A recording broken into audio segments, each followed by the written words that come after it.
নারীরা হলো আমাদের কাছে সম্মানের জায়গায় আমাদের নারীরা রয়েছেন। তারা আমাদের মা, তারা আমাদের বোন, তারা আমাদের স্ত্রী।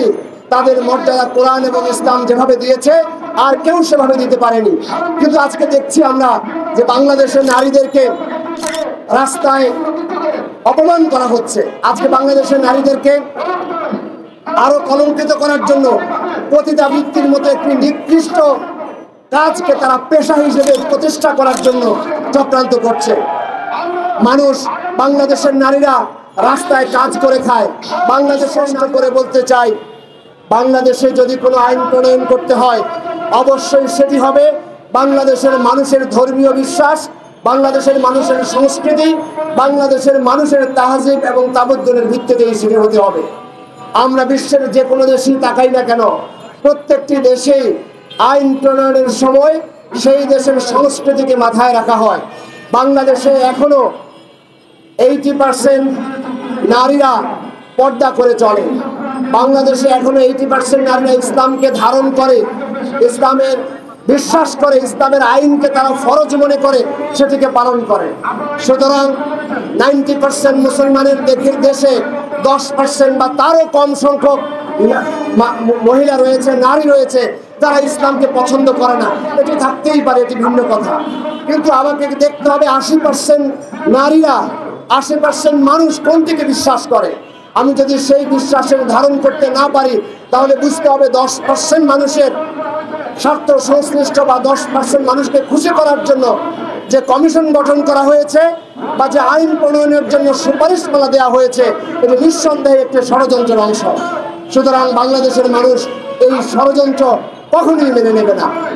দ্বিতীয় কথা বলতে চাই, এই নারী সংস্কার কমিশনে এমন কিছু বিষয়, আপত্তিজনক বিষয় রাখা হয়েছে যেগুলো কোরআনের আইনের ব্যাপারে আইনের সম্পূর্ণ সাংঘর্ষিক।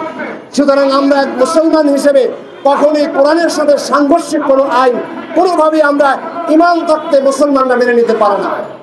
আমরা দেখেছি তারা উত্তরাধিকার আইনের যে কথা বলেছে, যে উত্তরাধিকার আইন এটা স্বয়ং আল্লাহ তাআলা নির্ধারণ করে দিয়েছে। এখন যারা এই আইনকে সংশোধনের কথা বলে তারা নিজেদেরকে আল্লাহর চাইতে বেশি জ্ঞানী মনে করে। সুতরাং আল্লাহর চাইতে যারা বেশি জ্ঞানী নিজেদেরকে মনে করে, আমরা এদেরকে ইমানদার মনে করি না, বরং আমরা মনে করি এরা ইসলামের ঘোরতর দুশমন।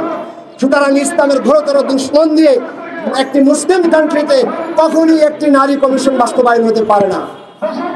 আমি 3 নম্বরে যে কথাটি বলতে চাই, নারীরা হলো আমাদের কাছে সম্মানের জায়গায় আমাদের নারীরা রয়েছেন। তারা আমাদের মা, তারা আমাদের বোন, তারা আমাদের স্ত্রী। তাদের মর্যাদা কোরআন এবং ইসলাম যেভাবে দিয়েছে আর কেউ সেভাবে দিতে পারেনি। কিন্তু আজকে দেখছি আমরা যে বাংলাদেশের নারীদেরকে রাস্তায় অপমান করা হচ্ছে। আজকে বাংলাদেশের নারীদেরকে আরো কলঙ্কিত করার জন্য পতিতাবৃত্তির মতো একটি নিকৃষ্ট কাজকে তারা পেশা হিসেবে প্রতিষ্ঠা করার জন্য চক্রান্ত করছে। মানুষ, বাংলাদেশের নারীরা রাস্তায় কাজ করে খায়। বাংলাদেশের নারীরা অফিস আদালতে নির্বিঘ্নে কাজ করতে পারছে, কোনো সমস্যা নেই। কিন্তু সেই নারীকে পতিতাবৃত্তির মতো একটি জায়গায় নিয়ে সেটিকে পেশা হিসেবে প্রতিষ্ঠিত করা, এটি নারীর জন্য চরম অবমাননাকর। যারা এটি করতে চায় আমরা মনে করি তারা নারীর বিরোধী, তারা কখনোই নারীদের পক্ষের শক্তি হতে পারে না।